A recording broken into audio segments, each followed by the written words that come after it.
الجود والكرم وعلي وبارك وسلم.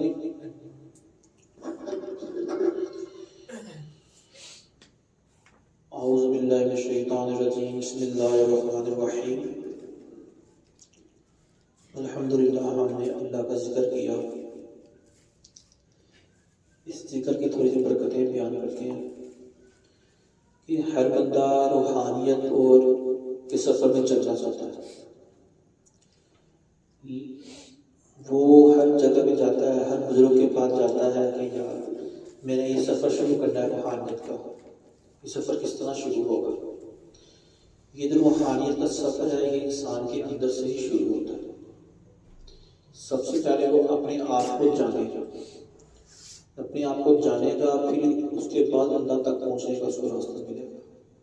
اپنے آپ کو جانا نہیں اور دوسروں پہ ہمیں انگلی اٹھانی شروع کر دی تو یہ اس کا سفر شروع نہیں ہوتا. اس کا سفر انسان کے اندر سے ہی شروع ہوتا ہے. اس کے سفر شروع ہونے سے ہمارے انسان کے اندر اللہ تعالیٰ نے 7 لطائف رکھے ہیں. 2 ذریعہ ہیں اس سفر کو شروع کرنے کا. اب کسی کے 7 لطائف ایکٹیو نہیں ہو جاتے, لیکن اس کے سٹیپ بائی سٹیپ ہیں.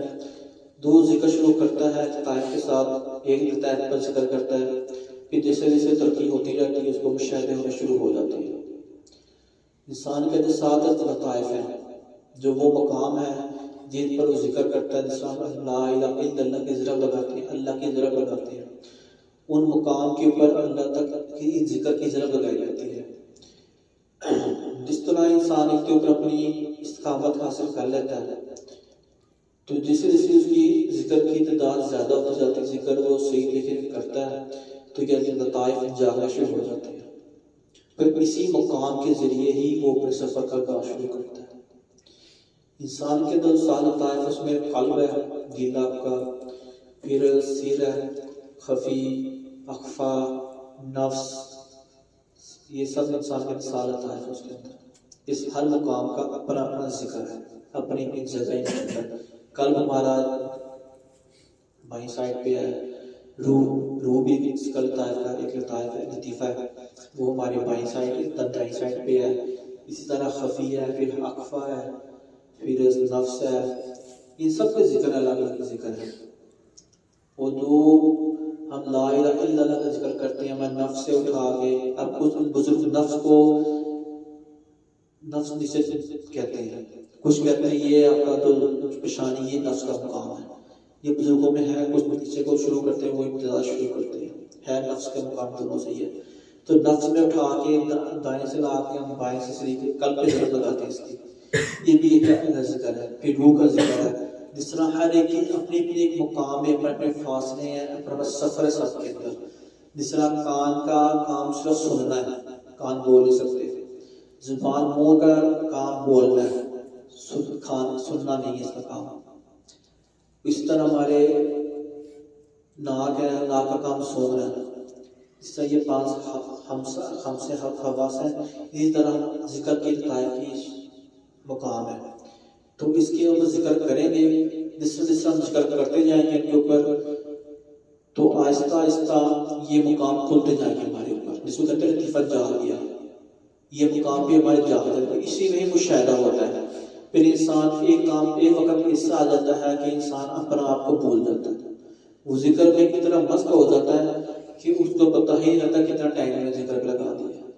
اسی ذکر کے مقام میں مشاہدے میں انسان ڈوب جاتا ہے کہ اس کو پتہ ہی نہیں لگتا میں کہاں بیٹھا ہوں, کس کیفیت میں بیٹھا ہوں, گرمی سردی کچھ بھی اس کو محسوس نہیں ہوتا. کئی بزرگوں کے واقعے اس طرح کے ہیں جنہوں نے ذکر کرتے تھے, ان کے بدن کے کپڑوں کو آگ لگاتے تھے, ان کے جسم کے اعضاء الگ ہو جاتے تھے. یہ بھی ذکر کے مقام ہے. کیوں ہو جاتے تھے؟ وہ اپنے آپ میں نہیں رہتے تھے. وہ ذکر میں اس طرح مست ہوتے تھے, اتنا ڈوب جاتے تھے کہ وہ مشاہدہ حق تک نہ پہنچ جایا کرتے تھے. تو ان ذکر یہ نہیں ہے کہ 1 سال میں یا 1 مہینے میں ذکر کے مقام حاصل نہیں ہو جاتے. اس کے اوپر بزرگوں نے فرمایا کہ 30 سال لگ جاتے ہیں.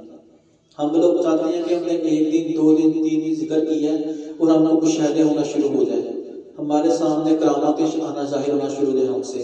ایسا نہیں ہوتا. یہ روح کی غذا ہے. جیسے ہم اگر ایک ٹائم کھانا پیٹ بھر کے کھا لیتے ہیں تو وہ اس کا مطلب یہ نہیں ہے کہ ہمارے ساری زندگی لیے کھانا ہمارے پیٹ میں آ گیا ہے، نہیں، وہ صرف 1 3 4 گھنٹے کی مشکل سے 1 دن نکل کے ہمارے اندر رہتا ہے، اس کے بعد پھر ہم آپ کو بھوک لگ جاتی ہے۔ تو یہ ذکر بھی ہماری روح کی غذا ہے، تو جیسا جیسا ذکر کو روح کو کھلاتے جائیں روح ہماری طاقتور ہوتی جاتی ہے۔ اس دنیا میں روح ہمارے ساتھ ہے، ہم اس کو صرف یہ نہیں کہہ سکتے کہ ہمیں 2 دن کھانا کھلانا ہے، اس کو ذکر کرنا 2 دن بعد ہم کو کچھ دے، نہیں، وہ اتنا ہی دے گی جتنا ہم نے 2 دن ذکر کیا اس کا۔ تو اگر آپ چاہتے ہیں ہماری روح مرنے کے بعد بھی زندہ رہے، کیونکہ موت روح کو نہیں ہے، موت نفس کو ہے، نفس ہمارا بدن جسم سارا ہمارا نفس میں شامل ہوتا ہے، کل نفس ذائقۃ الموت، روح کو موت نہیں آئے گی، تو جس کو موت نہیں آنی تو جسم کے بعد سب جو ہم سے الگ ہوگی تب بھی ہم کو اس کا ذکر کے لیے کچھ بندوبست کر کے جانا ہے اس کے لیے کہ ہم جتنی ہماری زندگی ہے اس میں ہم اتنا ذکر کریں، ذکر کو اتنا ٹائم دیں کہ ہماری روح کو اتنی خوراک مل جائے کہ ہمارے جسم سے الگ ہونے کے بعد وہ زندہ رہے۔ بزرگان دین جو اولیاء کرام کی روحی ارواح زندہ ہے، جس وجہ سے آج بھی ان کے مزارات پہ رونقیں لگی ہوئی ہیں، لوگ لنگر کھا رہے ہیں، ان سے فیض ہو رہے ہیں، ان کے فیضیاب ہو رہے ہیں، وہ اس طرح ہی ہو رہے ہیں کہ اپنی زندگی میں ذکر کیا ہے۔ عیاش و عشرت میں نہیں ہو رہے، یہ دنیا اسباب ہے، کمانا بھی ہے لیکن اتنا نہیں ہے کہ اس کے پیچھے کمانے کے پر ہی نام لگ جائے۔ ہم کو اتنا کمانا ہے جتنی ہماری ضروریات ہے، وہ کمانا صرف یہ نہیں ہے کہ ہم نے لازمی کما کے لے کے آنا، ہم نے اپنے محنت دینی ہے۔ اگر ہماری 8 گھنٹے کی ڈیوٹی ہے، ہم نے 8 گھنٹے کی ڈیوٹی کر کے واپس آنا گھر پہ۔ اب وہ 8 گھنٹے کے ذریعے اللہ ہم کو کیا دے رہا ہے، اس سے ہم کو کیا بچتا ہے، کیا ملتا ہے، اس میں اللہ برکت ڈالے گا۔ اگر ہم اس 8 گھنٹے کے بعد اپنے ذکر کو، اپنے اللہ کو دنیا میں آنے کے مقصد کو ٹائم دے رہے ہیں تو پھر ہم کو فائدہ ہوتا ہے۔ اب یہ نہیں نا ہے کہ ہم نے 8 گھنٹے ڈیوٹی کی، اس کے بعد ہم گھر پہ آ گئے پھر ہم رونا شروع کر دیں، یا اللہ پیسے نہیں ہے، پیسے نہیں ہے، یہ نہیں ہے۔ وہ ہم نے ٹائم دیا ہے، اس کے بعد ہم اللہ کو ٹائم دیں۔ ہم اللہ کو ٹائم دیتے نہیں ہیں۔ 24 گھنٹے میں سے ہم 10 گھنٹے ہمارے کام کے نکل جاتے ہیں، 3 گھنٹے ہمارے راستے میں سفر کے نکل جاتے ہیں، پھر 4 5 گھنٹے گھر آ کے نکل جاتے ہیں، پھر 6 گھنٹے سونے کے نکل جاتے ہیں۔ اللہ کو ٹائم اتنا دیا ہم نے۔ اگر ہم نے 8 گھنٹے ڈیوٹی کی ہے تو حق یہ بنتا ہے کہ 16 گھنٹے تو 8 گھنٹے کم از کم اللہ کے راستے میں دیں۔ چلو 8 گھنٹے میں 4 گھنٹے ہی اللہ کے راستے میں بیٹھ جائیں۔ ہم 1 گھنٹہ نہیں بیٹھتے اور ہم کو نیند آنا شروع ہو جاتی ہے۔ 1 گھنٹے بہت مشکل سے بیٹھتے ہیں، نماز کا ٹائم اتنا ہوتا ہے 5 10 منٹ ایک نماز کا ٹائم لگا تو آدھا گھنٹہ نماز کا چلتا ہمارا، تو باقی ہمارا ٹائم کہاں گیا؟ وہ جتنا ہم ٹائم اللہ کو دے رہے ہیں، اللہ پھر بھی ہم کو دے رہے ہیں، لیکن ہمارے کاموں میں، ہماری اولادوں میں، ہمارے پیسے میں، ہمارے رزق میں، ہمارے ملنے جلنے میں، ہمارے اخلاق میں اتنی ہی برکت ہے جتنا ہم اللہ کو ٹائم دے رہے ہیں۔ تو کوشش کرنی چاہیے کہ جتنا ہم کمانے میں اپنے آپ کو مصروف رکھتے ہیں اس سے تقریباً آدھا ٹائم ضرور اللہ کی راہ میں، اللہ کے لیے، اللہ کے ذکر میں خود کو مصروف رکھیں۔ جب ہم خود کو اللہ کے راستے میں مصروف رکھیں گے، اللہ کے ذکر میں مصروف رکھیں گے تو اس کی برکتیں کو دنیا میں بھی ملیں گی، جو کم کمایا ہوگا اس میں بھی ہم کو برکت حاصل ہوگی، اور اس میں ہماری پریشانیاں، مصیبتیں، بیماریاں، دل جھگڑے وغیرہ سب ختم ہو جائیں گے۔ تو اس لیے کوشش کریں اللہ کے راستے میں اللہ کے لیے ٹائم ضرور نکالیں، کیونکہ دنیا میں اللہ نے ہم کو امتحان کے لیے بھیجا ہے، اس لیے ہم کو ہمارا تیاری ہے۔ تو اس لیے ہم کو کوشش کرنی چاہیے کہ ہم جس مقصد کے لیے دنیا میں آئے ہیں کمانے کے لیے نہیں آئے، کیونکہ اللہ تعالیٰ نے فرمایا کہ وَمَا خَلَقْتُ الْجِنَّ وَالْإِنسَ إِلَّا لِيَعْبُدُونِ، میں نے جنوں اور انسان کو اپنی عبادت کے لیے پیدا کیا ہے۔ اس کی اور بھی تشریح ہے لیکن وہ انشاءاللہ ابھی نشست میں جا کر بیان کریں گے۔ تو اللہ تعالیٰ نے ہم کو اپنی عبادت کے لیے پیدا کیا ہے، تو ہم اللہ کی کہیں بھی یہ نہیں لکھا ہم نے کمانے کے لیے پیدا کیا ہے۔ اللہ تعالیٰ نے کہا رزق میں دیتا ہوں، تو جب وہ رزق دینے کا وعدہ اس نے کیا ہے ہم سے تو پھر وہ پورا بھی کرتا ہے۔ تو ہم کو کوشش کرنی چاہیے ہم اللہ کی عبادت پہ زیادہ سے زیادہ ٹائم نکالیں، محفلوں میں، اللہ کے محفل جہاں پہ ہوتی ہے وہاں پہ لازمی شرکت کریں۔